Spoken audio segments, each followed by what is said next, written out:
Mr. President. Well, the question requires an answer of either yes or no, Mr. President. What is the dispositive portion, Mr. President?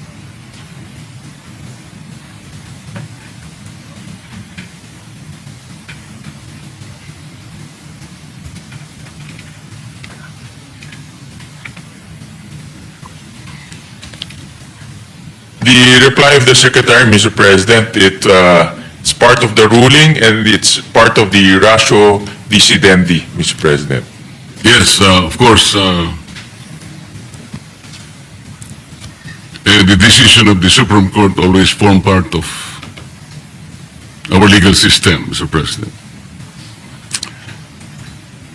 And we're referring to Ochoa, Sagisad versus Ochoa, Mr. President, where the Supreme Court interpreted Article 4 of EDCA regarding the unimpeded access of the U.S. to a military equipment, material, and supply that it has prepositioned in the Philippines. That is correct, Mr. President.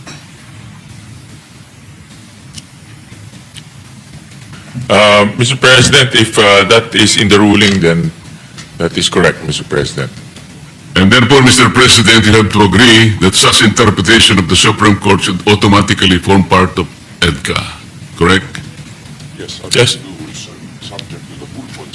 And therefore, the DND has the legal mandate to implement that interpretation of the Supreme Court. Yes, Mr. President, that's correct. Ang sabi po kasi sa kasong ito, o decision na ito, Mr. President, it was interpreted, meaning Article 4 of EDCA, that the U.S. has unimpeded access only to those military equipment, material, and supplies that the Philippines has consented to be prepositioned on Philippine territory. Yes. So, Yeah. could the DND please detail how exactly it is implementing that decision of the Supreme Court, specifically what consent mechanism it is using?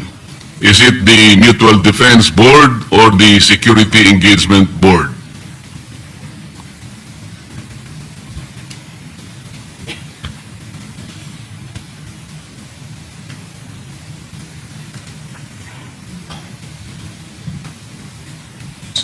Well, Mr. President, all channels are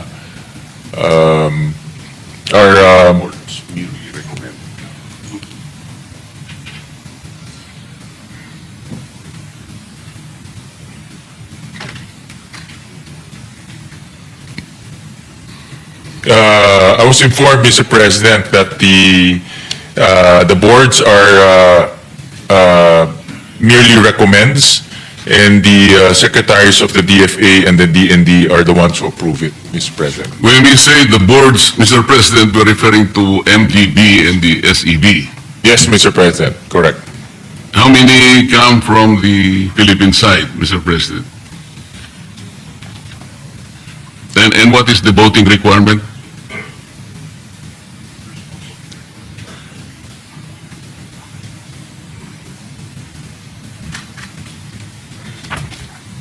It's 7-7, Mr. President, in the board. But the board is bigger. Has there been an instance, Mr. President, when the Philippines did not allow the U.S. to preposition a certain military equipment, material, or personnel?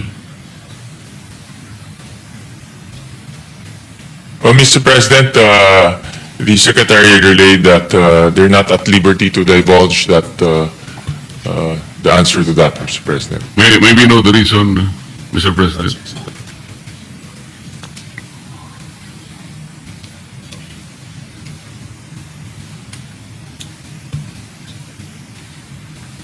Well, Mr. President, because it forms part of the Mutual Defense Treaty, and it's also part of the operational security, and the President needs to approve the release of that information, Mr. President. Mr. President, the armed forces of the Philippines mentioned that certain U.S. missiles should be prepositioned in the Philippines. Are these nuclear-capable missiles, Mr. President?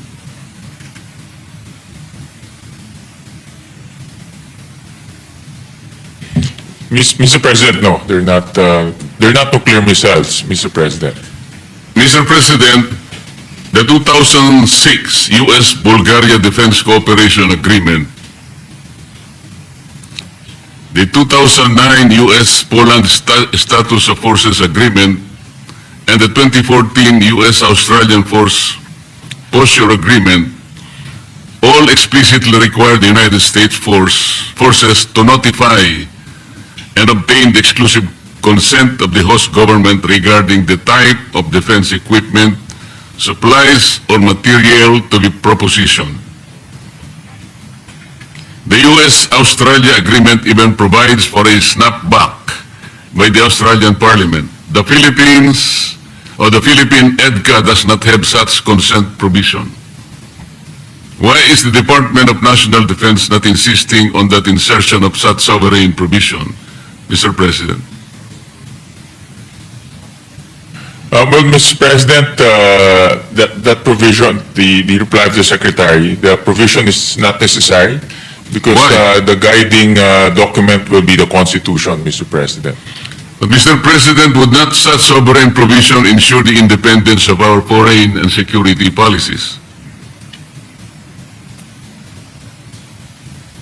Aside, of course, from the Constitution. Well, Mr. President, any action in relation to the EDCA sites, the Philippine side will have the final say, Mr. President. Mr. President, the Chief of Staff of the Armed Forces recently said that all the investigations into and protest against the government corruption are causing destabilization and benefiting China. Do you agree that the work of the Senate Durban Committee is destabilizing the Philippine government? Well, personally, Mr. President, that's part of our mandate under the Constitution. Yes. And the investigation is in aid of legislation, Mr. President. Kaya nga po, kaya hindi tayo nagdi-destabilize kahit na po tayo ay gumagawa ng pagdinig laban sa corruption na nangyayari sa ating bansa, lalong-lalo na po itong karumal-dumal na flood control projects na nakita po natin kung anong... Mr. President, well, thank you, Mr. President, for asking that question. It gives the Chief of Staff the opportunity to clarify and also to straighten the answers, Mr. President. He never said that the investigation would lead to destabilization or any instability in our political system. What he mentioned is withdrawal of the support of the AFP will lead to destabilization. So, and that's very clear, Mr. President, the difference between the responsibilities of the legislature in aid of legislation and also the withdrawal of the support of the military, Mr. President. Do you agree in the Philippines One China policy? Do you agree with Japan that any forcible unification of China and Taiwan is a threat to Philippine security?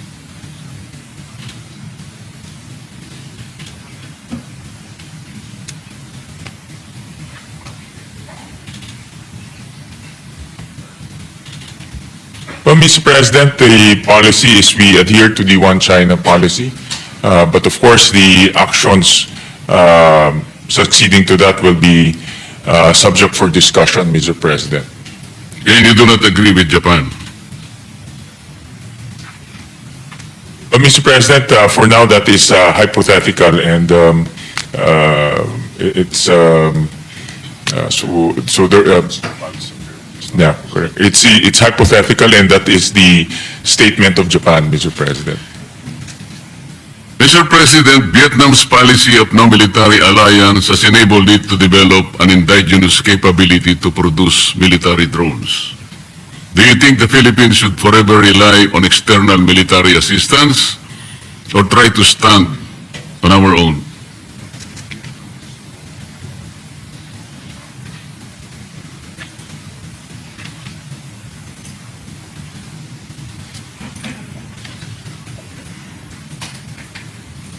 Well, that's the direction, Mr. President, to be self-reliant on our military needs, Mr. President, and hopefully later on we can invite investors to come here and build facilities that will manufacture drones and other military equipment, Mr. President. That's the aspiration, Mr. President.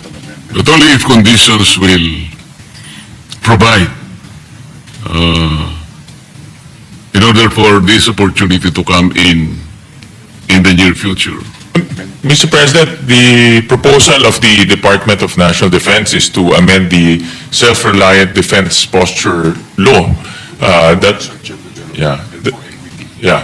will allow equity investments, Mr. President, in the Philippines, so that we can attract defense manufacturers to come here to the Philippines. Like, for example, Korea is a big defense exporter, and we can invite them to set up shop here, Mr. President. That is the direction. What lessons from the Russian-Ukraine war have our experts in the DND derived in relation to the need for indigenous military capability?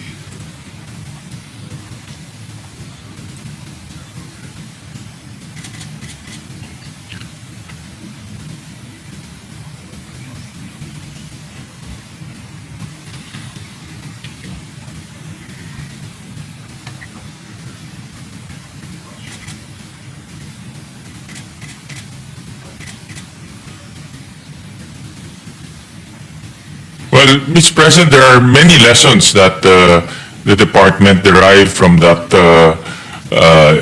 Russian-Ukraine war.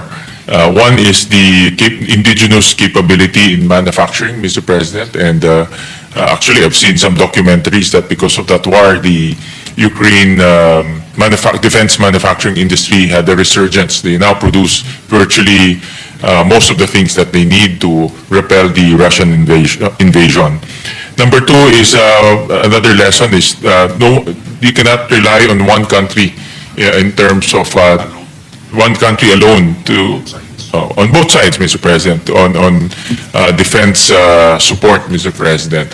So it's important to also have alliances with different like-minded nations, Mr. President. So what steps does the DND take, Mr. President, to build our indigenous military capability? And if so, which part of the budget that we now consider will be devoted to ensuring such indigenous capability?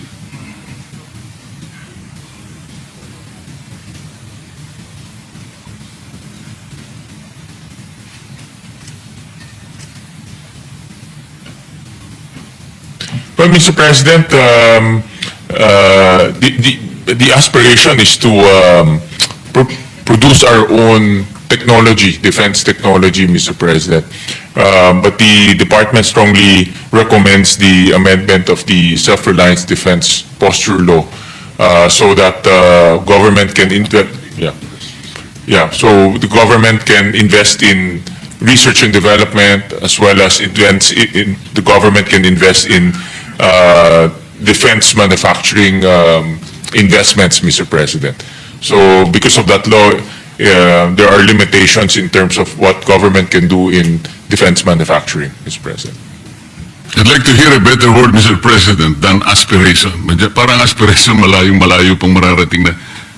Can we use another term? Para kahit paano The vision. Lilipad-lipad na... The vision.